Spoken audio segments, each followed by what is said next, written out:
Hello students. इस lecture में हम स्टार्ट कर रहे हैं Ind AS one, so which is related to presentation of financial statements. So first of all, let us see, so what are major topics which will be covered in this IND AS1. So you will see mainly there are three topics. First one is we will discuss components and format of financial statements. It means we will see what are financial statements and what are its different components and what is the performance of financial statements, which is also called as the format of financial statements. So second, we will discuss about current versus non-current assets or liabilities. So what are the rules for classification of assets and liabilities into current and non-current? So third, we will discuss what are features of general purpose financial statements, which also means what are accounting rules, concepts, principles which we have to follow when we prepare financial statements. So in this lecture, we are starting number one topic, which is components and format of financial statements. So for this purpose, let us see. So what are major financial statements? So we have first of all profit and loss account, which is income statement. Second, we have balance sheet, which is also called as statement of financial position, because balance sheet shows financial position of assets and liabilities. So therefore, it is called statement of financial position. So number third, we prepare statement of change in equity. So what is change in equity during current year? So we show in this statement. Then we have a cash flow statement, and then we prepare notes to accounts. In the notes to accounts, we show what are accounting policies which we have followed, which is also called as disclosure of accounting policies. So let us say for how much time period we have to prepare these financial statements. Number one is profit and loss account, which is also called as statement of profit and loss, which is income statement. So this we prepare number one at the end of current year. For example, our current year is this 2022 to 23. So it means this year will end on 31st March 2023. So you have to prepare income statement or profit and loss account at the end of a current year, means for current year 22 to 23, which is called for this year. पर एक आपको prepare करना है P&L account at the end of previous year. It means this is for the year which is ending on 31st March 2022. ये जो हम previous year का show कर रहे हैं प्रॉफिट एंड लॉस अकाउंट, इसका बेसिक पर्पज होता है to compare the position of current year with previous year. It mean this is only for comparative purpose. Then we have balance sheet. तो balance sheet आपको show करनी है at end of current year, at end of previous year. और कई बार होता है कि हमारी अकाउंटिंग पॉलिसी हम चेंज करके हैं, उसका रिट्रोस्पेक्टिव इफेक्ट शो करके हैं अपनी बैलेंस शीट में. उस केस में आपको बैलेंस शीट एक और प्रिपेयर करनी है which is at beginning of previous year. तो ये प्रीवियस ईयर है आपका, इसका बिगिनिंग बन जाएगा this is 1 April 2021. This is only for balance sheet. और ये भी हम तब प्रिपेयर करके हैं when accounting policy are applied retrospectively. Retrospective होता है जो बिगिनिंग से जो भी इसका इफेक्ट आता है वो हम इस डेट को एडजस्ट कर देते हैं 1 अप्रैल 2021 में, which is beginning of previous year. तो इसमें बैलेंस शीट आपकी 3 बन सकती हैं, बट इनकम स्टेटमेंट आपकी 2 ही बनेंगी, current year and previous year. So can we prepare statement of change in equity. इसमें हम ये शो करके हैं इक्विटी में कितना चेंज है. तो जैसे ये करंट ईयर है 22-23, ये सिर्फ एक ही साल की बनानी है अपने फॉर करंट ईयर. इसमें हम शो करके हैं ओपनिंग बैलेंस प्लस कितना चेंज आया plus minus change and this is equal to closing balance. तो अभी हम इसका परफॉर्मा देखेंगे. फिर आपको प्रिपेयर करनी है कैश फ्लो स्टेटमेंट, जिस we prepare for current year also and for previous year also for comparison purpose. फिर हम शो करके नोट्स टू अकाउंट्स, जिस is only for current year. तो करंट ईयर में जो भी आपने अकाउंटिंग पॉलिसी या कॉन्सेप्ट फॉलो किए हैं उसका हम डिस्क्लोजर कहते हैं, उसका नाम है नोट्स टू अकाउंट्स. लेकिन जिसे कहा कि डिस्क्लोजर ऑफ अकाउंटिंग पॉलिसीज. तो स्टार्ट करते हैं सबसे पहले कि फॉर्मेट क्या है आपका प्रॉफिट एंड लॉस अकाउंट और इसकी मेजर आइटम्स क्या क्या है. तो देखिए see format of different financial statements. इसका जो फॉर्मेट है जिसे given by schedule 3 to companies act 2013 उसमें एक मेंशन किया है division number second, this is applicable for companies which are applying in the AS. अब जो एक है division one, this is applicable for companies which are not applying in the AS, इसमें जो नॉर्मल कंपनीज हैं आपकी। तो उसमें देखो सबसे पहले हम डिस्कस कर रहे हैं statement of profit and loss account, तो उसका क्या परफॉर्मा है आपका। तो उसमें पर्टिकुलर्स हैं, डिटेल्स हैं, रुपीज़ हैं। तो फर्स्ट आपको शो करनी है what is your income which is also कहा गया है रेवेन्यू। तो रेवेन्यू मीन्स कितनी सेल्स की है आपने, तो सेल्स से कितना रेवेन्यू आ रहा है आपको। और अगर इनकम, अगर इनकम है जैसे आप इन्वेस्टमेंट्स करते हैं उसके ऊपर आपको इंटरेस्ट रिसीव हो रहा है, डिविडेंड रिसीव हो रहा है, तो वो आप शो कर लीजिए। और टोटल इनकम आप शो कीजिए अमाउंट के कॉलम में आउटर में। फिर आपको शो करना है सेकंड जो मेजर हेड है जिस योर एक्सपेंसेज। ये पहले हम शो करते हैं सारे ऑपरेटिंग एक्सपेंसेज हैं, जैसे मटेरियल्स परचेज हो रहे हैं आपके, मटेरियल की कंजम्पशन है। इट मीन्स यहाँ पर हम शो करेंगे मटेरियल्स जो आपने कंज्यूम किए हैं, परचेजेज हैं आपकी। और नॉर्मली हमने शो करनी होती है कंजम्पशन कितनी है मटेरियल की, या जो परचेज है उसकी कॉस्ट ऑफ गुड्स सोल्ड कितनी है। तो इट मीन्स परचेज में हम प्लस करके opening stock minus closing stock, तो जो चेंज आ रहा है स्टॉक में वो भी आप यहीं पर एडजस्ट कर लीजिए, चेंज इन स्टॉक। अभी एक्सपेंस है तो चेंज हम ले रहे हैं ओपनिंग माइनस क्लोजिंग। इसमें देखिए ओपनिंग ज़्यादा है तो आपकी एक्सपेंस बन जाएगा, क्लोजिंग ज़्यादा है तो नेगेटिव आइटम बन जाएगी आपकी। और जितने भी आपके अदर एक्सपेंसेज हैं वो आप शो कीजिए, लाइक फैक्ट्री से रिलेटेड एक्सपेंसेज हैं, एडमिनिस्ट्रेशन के, सेलिंग के, डिस्ट्रीब्यूशन के, ये सारे एक्सपेंसेज आ जाएंगे आपके। सो देन वी गेट, इनको माइनस कीजिए, this will be our third item operating profit. Operating profit है आपका बिजनेस एक्टिविटी से जो प्रॉफिट है, जिसे first item minus second item. फिर आपको कुछ नॉन ऑपरेटिंग एक्टिविटीज़ हैं जैसे इंटरेस्ट ऑन लोन है, वो आप माइनस कीजिए। इसको हम देखते हैं फाइनेंस कॉस्ट्स। तो फाइनेंशियल जो एक्सपेंसेस हैं मेनली इसमें आता है इंटरेस्ट, जो भी आपने लोन लिया है कि बैंकर्स है उसका इंटरेस्ट आप लेस कर लीजिए। So then we get our profit before exceptional items. फिर कुछ आपकी होती हैं एक्सेप्शनल आइटम्स, ये वो ट्रांजेक्शन होती हैं जो कभी कभी राइज होती हैं, तो उसका जो गेन या लॉस है वो भी आप माइनस मेंशन कीजिए। सिक्स्थ आइटम बाकी अवर एक्सेप्शनल आइटम्स, उसमें गेन भी हो सकता है लॉस भी हो सकता है, तो उन सबको एडजस्ट करके आ जाएगा आपका प्रॉफिट बिफोर टैक्स। तो सेवंथ आइटम है आपकी प्रॉफिट बिफोर टैक्स। तो पीबीटी है तो उसको लेके चलते हैं आगे। तो जो सेवंथ आइटम हमने कैलकुलेट किया है प्रॉफिट बिफोर टैक्स। अब हम देखिए इसमें कौन कौन से एडजस्टमेंट हैं। तो सबसे पहले आपने शो करना है what is current tax, tax का जो भी आपने प्रोविजन क्रिएट किया है। टैक्स से प्रोविजन होते हैं तो करंट टैक्स का प्रोविजन होता है। एक कोई डेफर्ड टैक्स है ये आपका, डेफर्ड टैक्स होता है फ्यूचर से रिलेटेड, अपने टैक्स पे करना है या टैक्स से सेविंग होगी, उन सबको आप एडजस्ट कर लीजिए। This will be profit after tax. अब देखते हैं इस इनकम स्टेटमेंट में या प्रॉफिट एंड लॉस अकाउंट में जब हम इंड एस अप्लाई करते हैं, एक मेजर हमारी आइटम है उसका नाम है अदर कॉम्प्रिहेंसिव इनकम, जिसे टेंथ आइटम, तो जिसे कहा गया अदर कॉम्प्रिहेंसिव इनकम। ये हमारी मेन आइटम है जिसे जो डिनोट किया गया OCI। अब देखते हैं OCI में कौन कौन सी आइटम्स आती हैं। इसके लिए हमने इसकी दो कैटेगरीज बनाई हैं। एक होती है रीक्लासिफिकेशन, रीक्लासिफिकेशन एडजस्टमेंट्स, और वी कैन से रीक्लासिफिकेशन आइटम्स। तो अगर कॉम्प्रिहेंसिव इनकम एक तरह का रिजर्व है आपका, जब भी हम एसेट्स को रिवैल्यू करते हैं या लाइबिलिटीज़ को, उससे जो गेन या लॉस होता है वो हम अगर कॉम्प्रिहेंसिव इनकम में डाल देते हैं। तो अगर रीक्लासिफिकेशन आइटम्स होती हैं कि जिसका गेन या लॉस ये आपने पहले ट्रांसफ़र किया रिजर्व में, ये जो ट्रांसफ़र टू रिजर्व, तो पहले हम उसका रिजर्व क्रिएट करते हैं। तो बाद में जब ये आइटम्स हमारी सेटल हो जाती हैं लेटर ऑन, जब भी आपकी जैसे एसेट सेल हो जाएंगी, लाइबिलिटी आप पे कर दोगे, उसको हम कहते हैं ऑन सेटलमेंट। इसको आप ट्रांसफ़र कर दीजिए, इसलिए ट्रांसफ़र टू P&L। ये फिर आपका प्रॉफिट एंड लॉस में ट्रांसफ़र हो जाएगा। प्रॉफिट एंड लॉस में ये जो नॉर्मल PBT है इसमें ये इसका पार्ट बन जाएगा, तो इसलिए इसका नाम है रीक्लासिफिकेशन एडजस्टमेंट्स है। फिर कुछ आइटम्स होती हैं आपकी जो नॉन रीक्लासिफिकेशन है।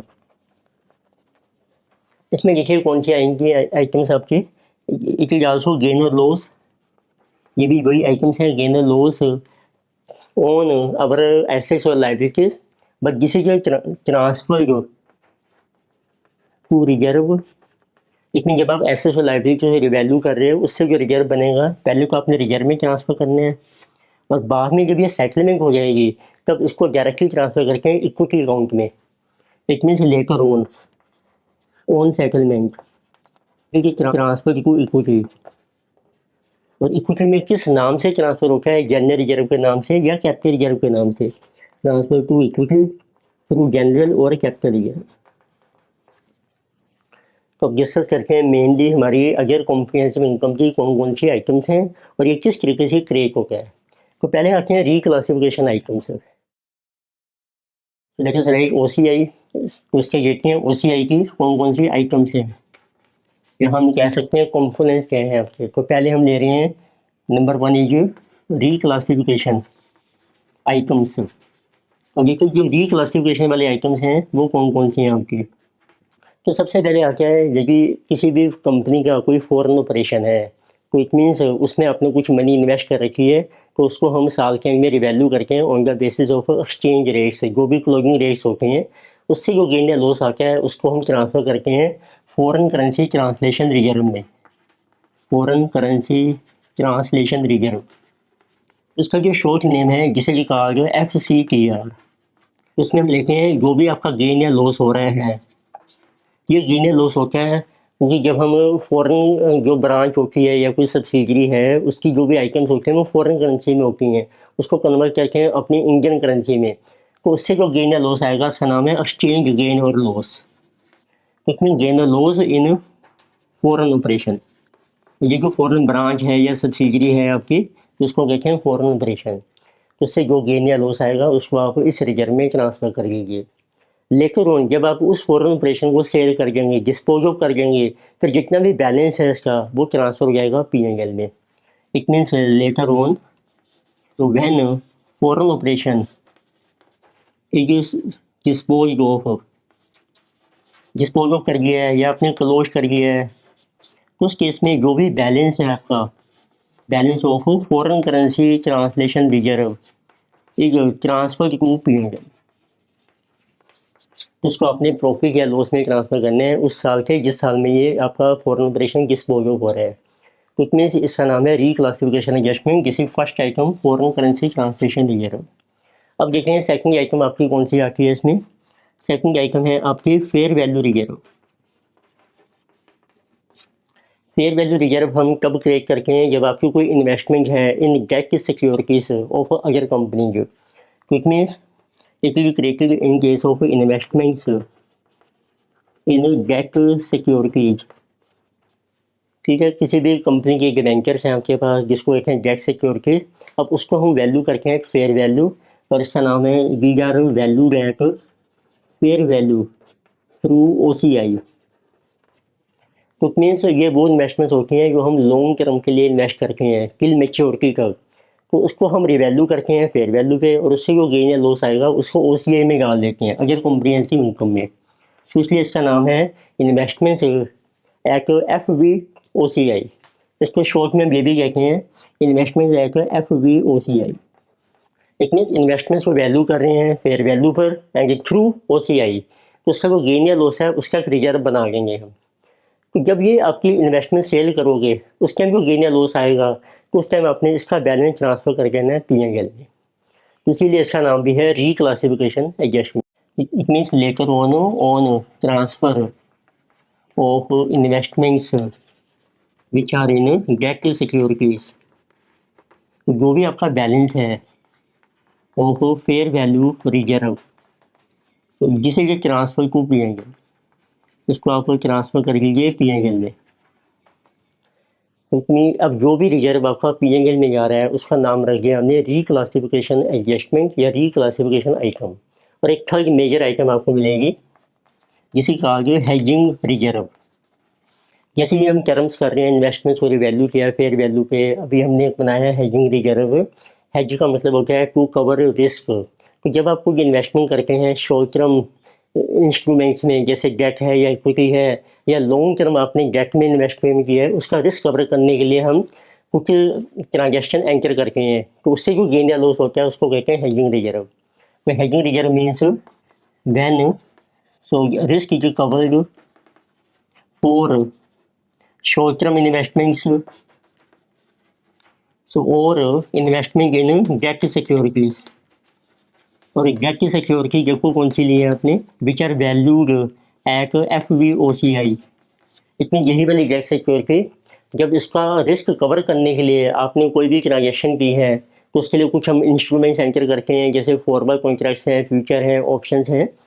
तो उनसे जो आपका गेन या लॉस होता है उसको हेजिंग रिजर्व में डाल देते हैं। It means when risk is covered, तो एनी गेन और loss so is transfer to hedging reserve. तो बाद में जब इस इन्वेस्टमेंट की सेटलमेंट कर दोगे आप, जैसे आपने शॉर्ट टर्म इन्वेस्टमेंट्स हैं ये सेल कर ली, या डेट सिक्योरिटीज में जो इन्वेस्टमेंट है हमारी उनको सेल कर ली है later on, so when investments are disposed of, उस केस में जो भी अब आपकी अब हेजिंग का जो रोल है वो खत्म हो गया है, इन्वेस्टमेंट सेल हो गई है। इसमें जो भी आपने हेजिंग रिजर्व बना रखा है वो अब आपका ट्रांसफर हो जाएगा PNL में। हेजिंग रिजर्व एक ट्रांसफर टू PNL। इसमें जो भी आपका गेन या लॉस जिसका नाम है रिजर्व, जैसे फेयर वैल्यू रिजर्व था, या फॉरेन करेंसी ट्रांसलेशन रिजर्व था, या हेजिंग रिजर्व, जब ये PNL में ट्रांसफर हो रहा है जिसे कहा गया रिक्लासिफिकेशन आइटम। तो 3 आइटम्स की जो हमने मेनली डिस्कस की, तो वैसे हम डिटेल में डिस्कस करेंगे, हमारे टॉपिक्स आएंगे फाइनेंशियल इंस्ट्रूमेंट्स, उसमें सारा डिटेल में डिस्कस करेंगे फेयर वैल्यू रिजर्व और हेजिंग रिजर्व हमारा किस तरीके से क्रिएट होता है। अभी आपको थोड़ा बेसिक आइडिया होना चाहिए। अब आते हैं सेकंड टाइप की जो एडजस्टमेंट है वो है नॉन रिक्लासिफिकेशन एडजस्टमेंट्स। सेकंड हम एडजस्टमेंट कर रहे हैं जिसे जो नॉन रिक्लासिफिकेशन, सो आइटम्स और एडजस्टमेंट्स। इसमें देखो मेन आइटम्स आती हैं आपकी। नंबर 1 सबसे पहले आता है जब आप प्रॉपर्टी प्लांट एंड इक्विपमेंट को रिवैल्यू करते हैं उससे जो गेन या लॉस होता है उसका नाम है रिवैल्यूएशन रिजर्व। तो रिवैल्यूएशन रिजर्व मीन्स जो भी आपका गेन या लॉस हो रहा है, गेन और लॉस ऑन रिवैल्यूएशन ऑफ, अब कोई भी एसेट्स हो सकती हैं आपकी ऑफ एसेट्स विच में बी टेंजिबल और intangible like property plant and equipment, उसका गेन या लॉस हम रिवैल्यूएशन रिजर्व में ट्रांसफर कर देते हैं। लेटर ऑन जब हम इस एसेट को सेल करते हैं तो जो भी बैलेंस है आपका रिवैल्यूएशन रिजर्व में वो ट्रांसफर हो जाएगा जनरल रिजर्व में। ये ट्रांसफर नहीं होगा PNL में, इसीलिए इसका नाम है non reclassification adjustment. It means तो later on, so when asset is disposed of, जब आपकी एसेट डिस्पोज ऑफ हो रही है उस केस में जो भी बैलेंस है आपका रिजर्व में, balance of revaluation reserve is transfer to, ये आपका ट्रांसफर हो रहा है जनरल रिजर्व में। इट मीन्स जब भी आपने कोई रिजर्व क्रिएट किया है एसेट्स की रिवैल्यूएशन के लिए और वो यदि बाद में PNL में ट्रांसफर नहीं होगा उसका नाम है नॉन रिक्लासिफिकेशन एडजस्टमेंट। तो इट मीन्स ये ट्रांसफर हो रहा है जनरल रिजर्व में, इसको कहते हैं directly transfer to equity. It is directly transfer to equity. जो रिजर्व में सरप्लस होते हैं वो सारे इक्विटी के फंड्स होते हैं, इसको लिए हम इसको इक्विटी कहते हैं। अब देखते हैं सेकंड आइटम कौन सी है आपकी। अब आपने इन्वेस्टमेंट की है in equity shares of other company on long term basis पर, और उससे हमारा जो रिजर्व बन रहा है उसका नाम होता है फेयर वैल्यू रिजर्व। तो दिस इज अवर गेन और लॉस तो on our investments in equity, जो कि जो लॉन्ग टर्म बेसिस पर हम इन्वेस्टमेंट करते हैं इक्विटी में। जो शॉर्ट टर्म बेसिस पर होती है ना उसका गेन या लॉस को हम सीधा ही PNL में डाल देते हैं, उसका रिजर्व नहीं बनाते हैं हम। तो जब भी गेन या लॉस होगा इन्वेस्टमेंट जो आपने किए इक्विटी पे, इसको हम रिवैल्यू करते हैं। गेन या लॉस कैसे होगा, जब आप इसको रिवैल्यू करोगे, it is revalued at its fair value, तो उससे जो गेन या लॉस होगा उसको हम ट्रांसफर कर देंगे फेयर वैल्यू रिजर्व में। लेटर ऑन जब आप इस इन्वेस्टमेंट को सेल करोगे, तो लेटर ऑन जब भी फ्यूचर में व्हेन इन्वेस्टमेंट्स इन इक्विटी, जो आपकी लॉन्ग टर्म इन्वेस्टमेंट है जिसको आप वैल्यू कर रहे हैं फेयर वैल्यू पे और उसका गेन या लॉस आप बना रहे हैं ट्रांसफर कर रहे हैं रिजर्व में, इसको भी यही कहते हैं investment in equity are value कहकर fair value through OCI, FVOCI, ये इसका शॉर्ट नेम है।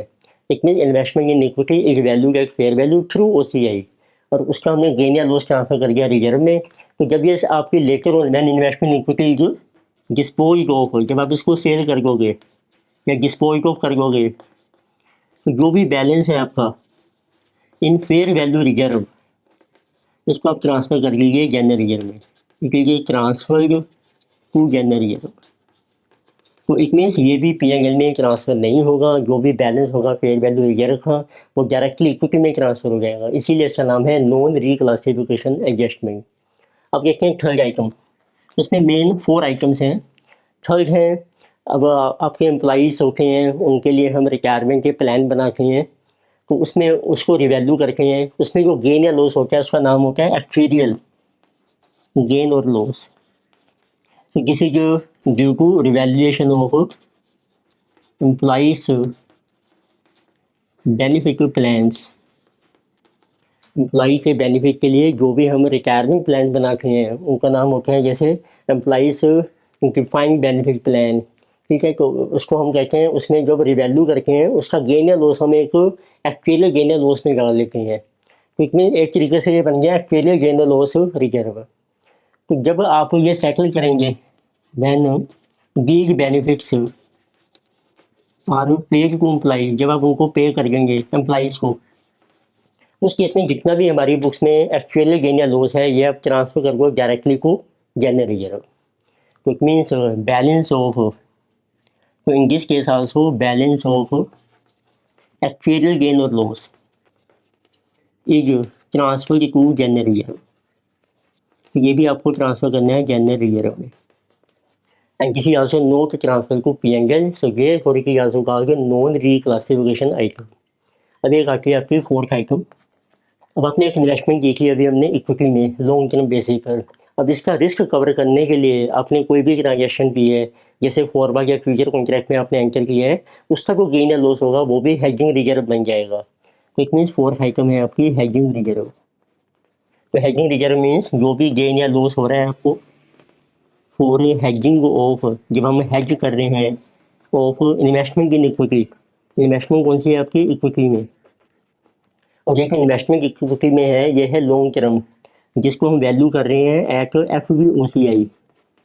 तो जब इसका गेन या लॉस हुआ था जो लॉन्ग टर्म इन्वेस्टमेंट की, उसको भी हमने रिजर्व में रखा था फेयर वैल्यू रिजर्व, और बाद में जब ट्रांसफ़र हो गई थी ये जनरल रिजर्व में। अब इसको जब हैज किया है, हैज करने के लिए आपने कोई फॉरवर्ड या फ्यूचर कॉन्ट्रैक्ट साइन किया है, तो वो भी हम डिस्कस करेंगे फाइनेंशियल इंस्ट्रूमेंट्स में, उसका गेन या लॉस हमने हेजिंग रिजर्व में डाल दिया है। अब जब ये आपकी इन्वेस्टमेंट सेल हो जाएगी, हेजिंग की जो ट्रांजेक्शन है वो सेटल हो जाएगी, तो जो भी बैलेंस होगा हेजिंग रिजर्व का ये भी ट्रांसफर हो जाएगा जनरल रिजर्व में। It means on sale of investment, it means there is settlement of hedging transaction also, और जो भी आपका बैलेंस है उस time balance of hedging reserve ये आपका ट्रांसफर हो जाएगा जनरल रिजर्व में GR, and this is no transfer to P&L account. So since it is not transfer to P&L, so it is also non reclassification item. तो चलो एक list देखते हैं कि हमने OCI में कौन कौन सी आइटम्स हमने डिस्कस की। Let us see list of items of other comprehensive income in short which is OCI। इसमें देखो दो तरह की आइटम्स हैं आपकी। नंबर 1 रिक्लासिफिकेशन एडजस्टमेंट्स, या हम सिंपली कहते हैं आइटम्स।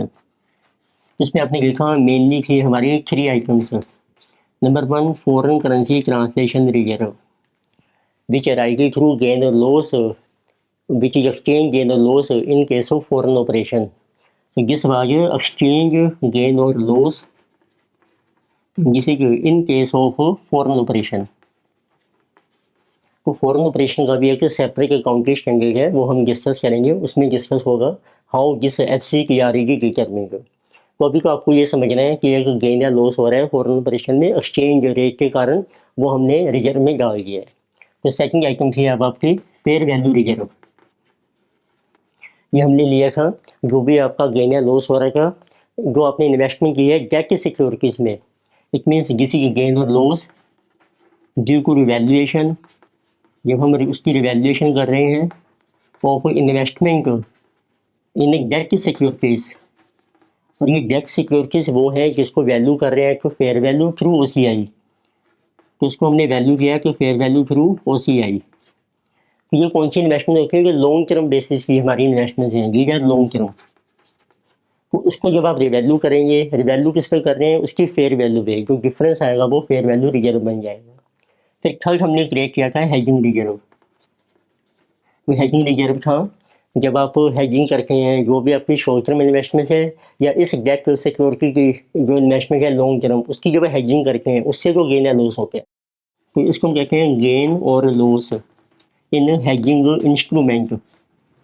हेजिंग इंस्ट्रूमेंट्स होते हैं आपके फॉरवर्ड्स हैं, फ्यूचर्स हैं, ऑप्शंस हैं। जैसे आपने फाइनेंशियल मैनेजमेंट में किया होगा, वैसे इसका एक अकाउंटिंग स्टैंडर्ड्स भी आएगा फाइनेंशियल इंस्ट्रूमेंट, उसमें हम डिस्कस करेंगे डिटेल में। उससे जो गेन या लॉस होगा वो हम इस रिजर्व में डाल लेते हैं। पर हेजिंग इंस्ट्रूमेंट ये किसके लिए कर रहे हैं, हेजिंग हम करते हैं इसमें। So if hedging is for short term investments, जो भी आपकी शॉर्ट टर्म इन्वेस्टमेंट्स हैं उसकी आपने हेजिंग की है, उसका रिजर्व बनाएंगे हम। या फिर आपकी इन्वेस्टमेंट्स हैं डेट सिक्योरिटीज़ में, इन्वेस्टमेंट इन डेट सिक्योरिटीज़, जो अब आपकी है लॉन्ग टर्म डेट सिक्योरिटीज़, उसका जो गेन या लॉस है वो हेजिंग रिजर्व बन जाएगा। अब ये तीनों आइटम्स हमारी रिक्लासिफिकेशन है। जब भी आपकी ये सेटलमेंट होगी तो इनका जो भी रिजर्व का बैलेंस है ये हम P&L में ट्रांसफ़र कर देंगे, तो इसलिए इसको कहते हैं रिक्लासिफिकेशन एडजस्टमेंट। फिर आती है आपकी सेकंड नॉन रिक्लासिफिकेशन सो आइटम्स। उसमें देखते हैं, इसमें 4 आइटम्स हमने डिस्कस किए। नंबर 1 वाज अवर किसी जो फेयर वैल्यू रिजर्व, तो सबसे पहले जो लेते हैं रिवैल्यूएशन रिजर्व। ये हमने क्रिएट किया था ऑन रिवैल्यूएशन ऑफ टेंजिबल और इनटेंजिबल एसेट्स, उसका जो गेन या लॉस है। सेकंड हमने लिया था फेयर वैल्यू रिजर्व, ये था हमारा, ये तो आप लिख लीजिए रिवैल्यूएशन रिजर्व, किसी गेन और loss on revaluation of tangible और intangible assets. Fair value reserve है आपका गेन और लॉस, तो जब लॉस होगा ना तो ये रिजर्व डेबिट बैलेंस शो करेगा, गेन होगा तो क्रेडिट बैलेंस। जिसे जो ऑन रिवैल्यूएशन, इसमें हम लेते हैं इन्वेस्टमेंट इन इक्विटी, जो आपने इन्वेस्टमेंट की है इक्विटी में, और ये इक्विटी है जो आपने लॉन्ग टर्म बेसिस पर इन्वेस्टमेंट की है, इसको हम वैल्यू कर रहे हैं eight fair value through OCI, इसीलिए जो गेन या लॉस आएगा उसका रिजर्व बन जाएगा। नंबर 3 हमने किया था एक्चुअरियल गेन और लॉस। ये होते हैं कंपनी एक रिटायरमेंट बेनिफिट के प्लान से बनाती है एम्प्लॉइज़ के लिए, तो उसमें जो भी हम इन्वेस्टमेंट करते हैं उसमें जो गेन या लॉस होते हैं उसको होता है एक्चुअल गेन या लॉस। तो this is in case of employee retirement benefit plans, ये भी हम डिस्कस करेंगे डिटेल में। एक हमारा अकाउंटिंग स्टैंडर्ड जाएगा एम्प्लॉई बेनिफिट्स उसमें। फिर हमने एक क्रिएट किया था fourth reserve which is hedging reserve. तो कोई हेजिंग रिजर्व है, यहाँ पर क्या आपका गेन या लॉस हो रहा है हेजिंग इंस्ट्रूमेंट में, तो यहाँ भी सेम है, गेन और लॉस कितना हुआ आपको इन हेजिंग इंस्ट्रूमेंट। हेजिंग इंस्ट्रूमेंट मैंने बताया आपको फॉरवर्ड, फ्यूचर या ऑप्शन कॉन्ट्रैक्ट्स होते हैं, डिटेल में डिस्कस करेंगे हम नेक्स्ट जो भी है हमारा अकाउंटिंग स्टैंडर्ड आएगा हेजिंग इंस्ट्रूमेंट। पर इसमें जो हम हेजिंग कर रहे हैं ना, किसी for long term investment in equity, तो किसी की hedging for long term investment in equity.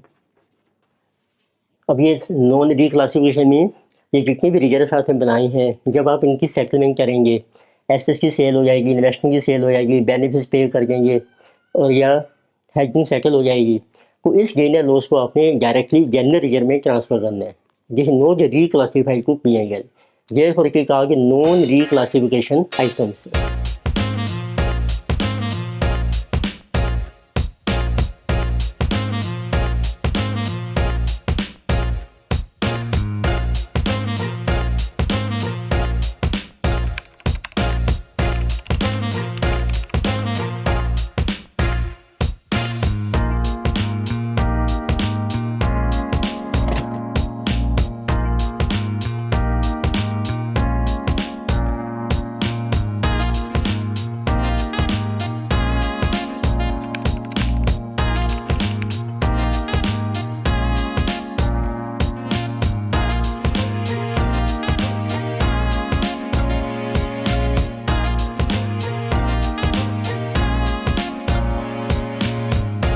Let us see one example on this statement of profit and loss account, how to prepare it.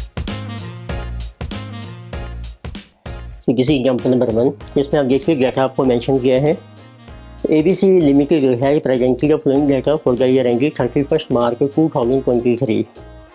तो आपको कुछ पर्टिकुलर्स दिए हैं, rupees हैं, revenue, cost of sale, distribution costs, administration expensive, finance cost, income tax expense, exchange difference है आपका which is gain on translating foreign operation net of tax से। तो ये हमें गेन हो रहा है एक्सचेंज में, एक फॉरेन ऑपरेशन है तो उसको हमने कन्वर्ट किया है अपने इंडियन करेंसी में, तो उससे गेन हो रहा है। Change in fair value hedging instruments net of tax है, ये हमारा एक फेयर वैल्यू में चेंज आ रहा है हेजिंग इंस्ट्रूमेंट्स में। ये हेजिंग आपने की है ऑफ शॉर्ट टर्म इन्वेस्टमेंट, उसमें लॉस हो रहा है हमें 3000। तो you are required to prepare statement of profit and loss and determine the following components of income. तो आपको इनकम स्टेटमेंट बनानी है और आपको डिटरमिन करना है net income, other comprehensive income and total comprehensive income. तो लेके सी प्रॉफिट एंड लॉस स्टेटमेंट। तो बेसिक परफॉर्म है आपका पर्टिकुलर से डिटेल्स एंड रुपीज। तो फर्स्ट हम शो करते हैं अपनी इनकम्स, या आप इसको रेवेन्यू भी कह सकते हैं। तो फर्स्ट आइटम देखो आपको मेंशन किया है सेल रेवेन्यू, देखो कितना है आपका सेल्स रेवेन्यू, इतनी जो भी आपने सेल की है और इसमें कोई अदर इनकम नहीं है, जिसे 6,50,000, तो ये हमारा टोटल रेवेन्यू बन जाएगा। देन वी हैव एक्सपेंसेज, तो इसमें हम पहले शो करते हैं ऑपरेटिंग एक्सपेंसेज। एक्सपेंसेज के ही ब्रैकेट में हम मेंशन कर रखे हैं दीज आर ऑपरेटिंग कॉस्ट्स। इसमें देखो आपको मेंशन किया है नंबर 1 कॉस्ट ऑफ सेल, फिर आपको मेंशन किया है डिस्ट्रीब्यूशन एंड एडमिनिस्ट्रेशन एक्सपेंसेज, इनको मैं कंबाइन कर रहा हूँ distribution and administration. So cost of sale is given 4,20,000। So distribution and administration expenses 10 + 25 35, तो टोटल इज 455,000। फिर आपको मेंशन किया है फाइनेंस कॉस्ट हैं, तो इतनी से इनको माइनस करके आ जाएगा आपका operating profit, this is first item minus second item, this is 195,000। फिर आते हैं फाइनेंस कॉस्ट, तो फाइनेंस कॉस्ट तो it is mainly interest, let us say जिसे फोर्थ आइटम। तो फाइनेंस कॉस्ट आपको मेंशन किए हैं जिसे ये 72,000, ये बन जाएगा आपका profit before tax. Fifth item profit before tax, जिसे third item minus our fourth item, जिसे 195 माइनस 72 123,000। इसमें से अब लेस कीजिए tax 6th item, so this will be our 7th item. इसका नाम है net profit for current period, net profit after tax. लेकिन सी वट ये टैक्स इनकम टैक्स एक्सपेंस 26,000, ये भी आप कर लीजिए माइनस, किसी कमिंग 97,000। जैसे मैं पूछा था वकी net income for current period, ये आपकी नेट इनकम आ गई। अब आपको शो करनी है 8th आइटम अगर कॉम्प्रिहेंसिव इनकम। इसमें कुछ रीक्लासिफिकेशन आइटम्स हैं, कुछ नॉन रीक्लासिफिकेशन है, वो सारी हम कंबाइन कर देंगे। इसमें देखो पहले को दिया है आपको एक्सचेंज डिफरेंस से गेन हो रहा है हमारा, जिसे कहा जो फॉरेन करेंसी ट्रांसलेशन रिजर्व, इसमें किसी exchange gain in case of foreign operation. तो एक्सचेंज गेन है आपका 12,000। एक आपको लॉस हो रहा है हेजिंग इंस्ट्रूमेंट में, इसमें जैसे कि हेजिंग रिजर्व में आपको लॉस हो रहा है। सो इन हेजिंग इंस्ट्रूमेंट मैंने आपको बताया है फॉरवर्ड फ्यूचर या ऑप्शन कॉन्ट्रैक्ट्स होते हैं, डिटेल में हम डिस्कस करेंगे। नया टॉपिक है फाइनेंशियल इंस्ट्रूमेंट, इसमें देखो लॉस है आपका 3,000। ये सभी आइटम्स ना नेट ऑफ टैक्स ही हैं, इसमें से जैसे हमने यहाँ टैक्स ऑलरेडी लेस कर दिया है, अब ये आइटम्स ऑलरेडी आफ्टर टैक्स हैं, तो किसी जो 9,000 आपकी आ गई अगर कॉम्प्रिहेंसिव इनकम। फिर हम शो करते हैं कि टोटल इनकम कितनी बनी है अब इनकम स्टेटमेंट में, उसका नाम है टोटल कॉम्प्रिहेंसिव इनकम, या उसको सिंपली टोटल इनकम भी कहते हैं, और टोटल कॉम्प्रिहेंसिव इनकम। तो किसी नेट प्रॉफिट 7th आइटम है आपकी प्लस 8th आइटम, इन दोनों को आप ऐड कर लीजिए, तो 97 + 9 106,000, ये टोटल कॉम्प्रिहेंसिव इनकम। तो किसी all about cover income statement. तो इस लेक्चर में हमने डिस्कस की प्रेजेंटेशन ऑफ फाइनेंशियल स्टेटमेंट्स। तो फर्स्ट टॉपिक हमने स्टार्ट किया और क्या different components of financial statements. तो उसमें से पहला कंपोनेंट था हमारा statement of profit and loss, which also कहा गया इनकम स्टेटमेंट, और इसमें हमने डिस्कस की what are major components of other comprehensive income which is a new topic. तो फर्दर जो स्टेटमेंट्स हैं, बैलेंस शीट है and our cash flow statement है, नोट्स टू अकाउंट्स हैं, स्टेटमेंट को चेंज नहीं होते, तो ये हम नेक्स्ट लेक्चर में कंटिन्यू करेंगे। Thank you.